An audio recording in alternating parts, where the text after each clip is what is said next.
ওবায়দুল কাদের নিজেও কিন্তু ইন্ডিয়ান মাল খাইয়া খাইয়া অসুস্থ হয়ে গেছে। ভারতকে আমরা যেভাবেই হোক এখান থেকে সরাবো। ভারতে যে ২৬ লাখ নাগরিক চাকরি করে তাদেরকেও আমরা সরাবো এবং তাদের পণ্য আমরা সর্বশেষ পণ্য এখান থেকে বিদায় করব। এইটা ওবায়দুল কাদেরের বাপের ক্ষমতা নয় আটকায় রাখতে পারবে। আমরা এইটা হটাবই। যারা ইন্ডিয়ান পণ্যের প্রতি দরদ দেখাবে তাদেরকে আমরা বলবো তোমরা ইন্ডিয়ান পণ্য খাও, বেশি করে খাও। ওরা কি জানে না ৫২৭টা ইন্ডিয়ান পণ্যে ক্যান্সারের উপাদান পাওয়া গেছে? ওবায়দুল কাদের নিজেও কিন্তু ইন্ডিয়ান মাল খাইয়া খাইয়া অসুস্থ হয়ে গেছে, সিঙ্গাপুরে চিকিৎসা নিয়ে আসলো।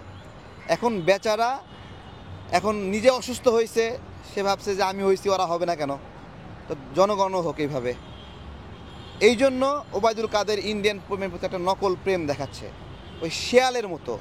শেয়ালের লেজ কাটা পড়ার পরে এখন সব শেয়ালকে শেয়াল বোঝাচ্ছে লেজ ছাড়াই সুন্দর লাগে, সুতরাং তোমরা সবাই লেজ কাটে ফেলে দাও। তো ওবায়দুল কাদের হলো সেই শেয়াল যে অসুস্থ হয়ে নাগরিকদেরকেও ইন্ডিয়ান পণ্য খাওয়াতে চায়।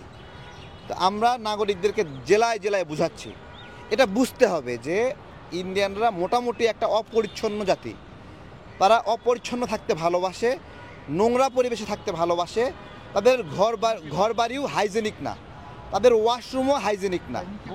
এবং আপনারা ইউনিসেফের রিপোর্ট হয়েছে যে ৮০%, ৯৩% সম্ভবত বা ৮০% ইন্ডিয়ান নাগরিক ওয়াশরুম ব্যবহার করে না। এবং মানে বিশ্ব স্বাস্থ্য সংস্থা থেকে টাকা দিয়েছে টয়লেট বানানোর জন্য, এরা সেই টাকা চুরি করে অন্য খাতে ব্যয় করেছে। তো এদেরকে কেউ জীবনে জাতি তুলতে পারবে না। এখন সেই দেশের মানুষের বানানো পণ্য যদি আমরা খাই, তাহলে আমরা ওই আনহাইজেনিক পণ্যগুলো খাবো। আপনি কি পণ্যটা খাবেন যারা মানে হাগু করে যেই পানিতে ছুঁচু করে সেই পানি দিয়ে আবার নিজেরা যেই পানি খায়, তাহলে ওই পণ্য বানানোর ক্ষেত্রে ওই পানি ব্যবহার করবে। আমেরিকাতে একটা সিনেমা হলে ইন্ডিয়ান একটা সিনেমা রিলিজ হয়েছে।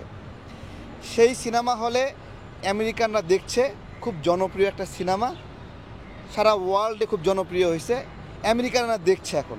তো সেই সিনেমা দেখার একটা মুহূর্তে সিন আসছে, সকালবেলা পাখি কিচিরমিচির করছে, ইন্ডিয়ানরা ঘুম থেকে উঠছে, দল বেঁধে সেই ঘুম ভেঙে সবাই যাচ্ছে, বের হয়ে যাচ্ছে।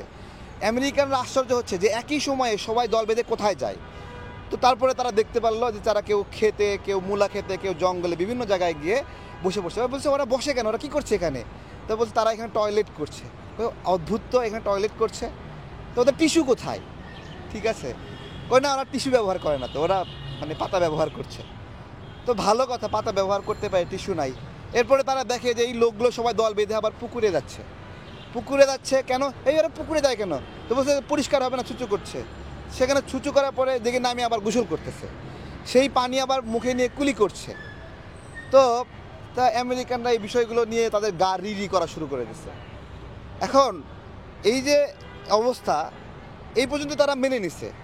তারপর দেখতেছে সবাই আবার কলসে করে ওই পুকুরে পানি নিয়ে যাচ্ছে, আর ভাবছে যে এগুলো গাছে দেবে হয়তো বা চাষাবাদের কাজে ব্যবহার করবে বা কোনো কাজে ব্যবহার করবে। তো না, তারা ঘরে রেখে দিয়েছে। এবং ভাত খাওয়ার সময় তারা যে হাত দিয়ে ভাত মাখতেছে, ওই কলসি থেকে পানি নিয়ে খাচ্ছে। তখন আমেরিকানরা সিনেমা হলে বমি করা শুরু করে দিয়েছে। এটা কি অদ্ভুত বিষয়, যেখানে হাগু করলো সেই পানি দিয়ে সূচি করলো, সেই পানি নিয়ে এসে আবার ভাত খাচ্ছে বা খাবার খাচ্ছে। এইটা তো এই মানে একটা এই স্টোরিটা ইন্ডিয়ানদের স্বাভাবিক সামাজিক পরিবেশ তুলে ধরে। এগুলো ইন্ডিয়ান সিনেমা, ইন্ডিয়ান নাটক, কালচার, এগুলো আপনারা পাবেন।